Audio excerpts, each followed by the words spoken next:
அனைவருக்கும் வணக்கம். நம்ம இந்த வீடியோவில் 12th ஸ்டாண்டர்ட் ஸ்டூடெண்ட்ஸ்க்கு நாமும் வெல்வோம்னு சொல்லிட்டு நம்ம ஒரு சேலஞ்ச் வந்து ஸ்டார்ட் பண்ணி இந்த ஆஃப் இயர்லி எக்ஸாம் ப்ரிப்பேர் பண்ணுறதுக்கு இன்றைக்கி நம்ம சேலஞ்ச் நம்பர் 10ல் இருக்கும். ஸோ நீங்கள் ஒருவேளை previous challenges number 1 to 9 pending வச்சுருந்தீங்க, இல்லை அன்எவராக இருந்தீங்கன்னா பிளேலிஸ்ட் தர இந்த நாமும் வெல்வோம் நீங்கள் ஒவ்வொரு டே சேலஞ்சாக நீங்கள் வந்து கம்ப்ளீட் பண்ணிட்டு வாங்க. ஓகேவா? ஸோ மேக் ஷுர் நீங்கள் ஆர்டராக போங்க. ஓகேவா? தமிழ் இன்றைக்கி நம்ம என்ன பண்ண போகிறோம்னா இயல் 4 நம்மை அழைப்போம். அதாவது ஒரு யூனிட் முடிஞ்சோன்னே உங்களுக்கு புக் பேக் இருக்கும். அந்த புக் பேக்கில் இருக்க எல்லாமே உரைநடையாக இருக்கட்டும், இதுவாக இருக்கட்டும், அது பேர் என்ன, செய்யுளாக இருக்கட்டும். ஓகே, ஸோ துணைப்படமும் இது நான் உங்களுக்கு படிக்க தான் சொல்ல போகிறேன். ஸோ துணைப்படமும் நீங்கள் வந்து படிக்கணும். இயர் 4 நம்ம எழுப்போம். ஸோ இப்போ வரைக்கும் பார்த்தீங்கன்னா இயர் 1லேருந்து இயல் 4 வரைக்கும் நம்ம வந்து படிச்சிருக்கோம். ஓகேவா? நம்ம எழுப்போமே. நெக்ஸ்ட் நம்ம என்னன்னு சொல்லிட்டு தமிழில் வீடியோ கொடுக்குறேன். நெக்ஸ்ட் நம்ம எழுப்போம்னா நம்ம பார்க்க போகிறதுல ஆல்மோஸ்ட் நம்ம நிறைய கம்ப்ளீட் பண்ணியாச்சு. ஸோ எவ்வளோ மார்க் எடுக்கலாம் அதை பற்றிலாம் நான் தனியாக டீட்டெயில்டாக நாளைக்கு நான் வந்து சொல்கிறேன். ஓகேவா?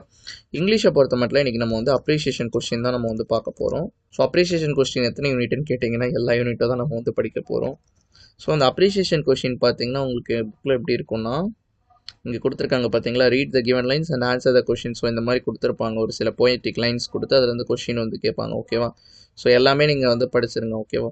ஸோ ஆன்லைன்லேயே இதுக்கு ஆன்சர்ஸ் அவைலபிளாக இருக்கும். உங்ககிட்ட கைடு இல்லைனா நீங்கள் செக் பண்ணிக்கோங்க, இல்லை உங்களுக்கு ஸ்கூலில் சொல்லியிருந்தாங்கன்னா அந்த ஆன்சர் கூட நீங்கள் வந்து ஃபாலோ பண்ணிக்கலாம். ஓகேவா? Okay fine. பப்ளிக் எக்ஸாம் பேப்பர்லேயே போடும் பார்த்தீங்கன்னா பேட்டர்ன் என்னென்னா, உங்களுக்கு எத்தனை கேட்குறான், 6 கேட்குறான். 6 கேட்டு உங்களை வந்து 4 எழுத சொல்கிறாங்களா? ஃபைன். பட் இருந்தாலும் பார்த்தீங்கன்னா நம்ம 6மே படிக்க போகிறோம். ஏன்னா சில இது பார்த்தீங்கன்னா புக் பேக் இல்லாமல் கேட்டாங்கன்னா என்ன பண்ணுறது. ஆல்சோ பார்த்தீங்கன்னா இந்த மாதிரி கொஷின்ஸ்லாம் நிறைய கான்சென்ட்ரேட் பண்ணி படிங்க. Identify the figure of speech, அதுக்கடுத்து அலிட்ரேஷன், அதுக்கடுத்து பார்த்தீங்கன்னா மேலே பாருங்கள் identify the figure of speech. So figure of speech இந்த மாதிரி இருந்து கொஷின்ஸ் கண்டிப்பாக கேட்குறாங்க. அதனால் தெளிவாக படிங்க. எந்த லைனுக்கு இந்த ஃபிகர் ஆஃப் ஸ்பீச் அதெல்லாம் தெரிஞ்சு படிங்க. ஓகேவா? ஸோ இன்றைக்கான டாஸ்க் வெறும் நம்ம அது மட்டும் தான் நம்ம வந்து படிக்க போகிறோம். ஓகேவா? மேக்ஸை பொறுத்த மட்டும் நேற்று நம்ம 3.4 வரைக்கும் படிச்சிருந்தோம். 3.5 அண்ட் 3.6 படிச்சிருங்க வித் எக்ஸாம்பிள் சம்மோட. வித் திஸ் நம்ம 3rd சாப்டர் நம்ம வந்து முடிக்கிறோம். ஸோ ஃபிசிக்ஸை பொறுத்த மட்டும் சாப்டர் ஆர் யூனிட் 10 பார்த்தீங்கன்னா அதில் உள்ள 5 மார்க் தான் நம்ம வந்து படிக்க போகிறோம். ஸோ நான் சில 5 மார்க் சொல்கிறேன், இந்த 5 மார்க்லாம் நீங்கள் ஸ்கிப்பே பண்ணிடாதுங்க. ஓகேவா? என்னென்னா half wave rectifier, full wave rectifier. So டிரான்சிஸ்டாரை பார்த்தீங்கன்னா எப்படி ஸ்விட்சாக யூஸ் பண்ணுவீங்க, டிரான்சிஸ்டாரை பார்த்தீங்கன்னா எப்படி ஆம்ப்ளிஃபயராக யூஸ் பண்ணுவீங்க. அடுத்து டிரான்சிஸ்டாரில் இந்த சி மோட் கான்ஃபிகரேஷன் ஒன்று இருக்கும், அது ரொம்ப முக்கியம், அது பார்த்துக்கோங்க. அதுக்கடுத்து பார்த்தீங்கன்னா elements of a communication system with block diagram, இதெல்லாமே பார்த்துக்கோங்க. ஸோ ஒன்றுமே படிக்க முடியாதுன்றவங்க அட்லீஸ்ட் இந்த ஆஃப் வேவ் ஃபுல் வேவாச்சு படிங்க. ஸோ அட்லீஸ்ட் தான், ஒன்றுமே படிக்க முடியாது அவங்களுக்கு தான் நான் அதை சொல்கிறேன். இது எல்லாமே இம்பார்ட்டன்ட் தான். ஸோ 3 மார்க்கை பொறுத்த மட்டும் டிமார்கன்ஸ் தியரம் வந்து பார்த்துக்கோங்க. So Tamil medium students follow பண்ணிட்டு இருக்கீங்கன்னா அரை அலை திருத்தி, முழு அலை திருத்தி, டிரான்சிஸ்டர் சாவியை எப்படி பயன்படுத்தலாம், டிரான்சிஸ்டரை பெருக்கி எப்படி பயன்படுத்தலாம், பொது உமிழ்ப்பான் டிரான்சிஸ்டரின் நிலை சிறப்பியல்கள், ஸோ சிஇ மோட்னு சொல்லுவாங்க, அதை படிச்சுக்கோங்க.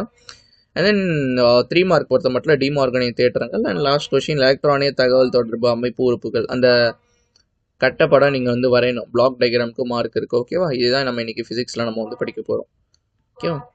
கெமிஸ்ட்ரி பார்த்தீங்கன்னா லெசன் 8ஓட book back question. Computer science பார்த்தீங்கன்னா லெசன் நம்பர் 1ஓட 2 mark and 3 mark book back நம்ம வந்து படிக்க போகிறோம். ஸோ டோன்ட் வரி, நம்ம எல்லா சாப்டரும் நம்ம வந்து டீச் பண்ணியிருக்கோம் உங்களுக்கு. 2 மார்க், 3 மார்க், 5 மார்க் எல்லாத்தோட பிளேலிஸ்ட் லிங்க்கும் டிஸ்கிரிப்ஷனில் வைக்கிறேன்.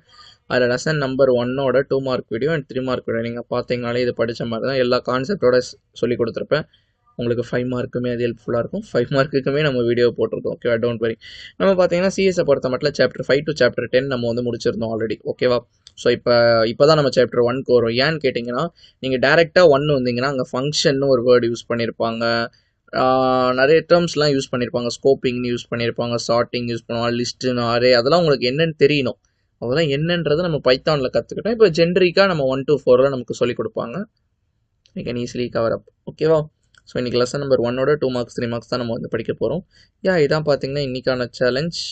ஸோ ஓரளவு ஈஸியாக தான் இருக்குது. நம்ம நாளைக்கு பார்க்கலாம். எனிவே பார்த்தீங்கன்னா நிறைய டிஸ்ட்ரிக்டில் பார்த்தீங்கன்னா ரெயின், ஸ்கூல்லாம் ஹாலிடே தான் உங்களுக்கு வந்து கொடுக்குறாங்க. You still have lot of time.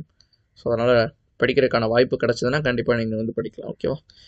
இதான் பார்த்தீங்கன்னா சேலஞ்ச் முடிச்சிட்டிங்கன்னு வந்து கமெண்ட் பண்ணுங்கள். ஸோ ஒருவேளை நீங்கள் அன்றைக்கி முடிக்கலனாலும் பரவாயில்ல. உதாரணத்துக்கு இப்போ ஒருத்தர் பார்த்தீங்கன்னா டே 4 இன்றைக்கி தான் முடிச்சிருக்காருன்னா யூ கேன் ஸ்டில் கமெண்ட் டே 4 நான் முடிச்சிட்டேன்னு.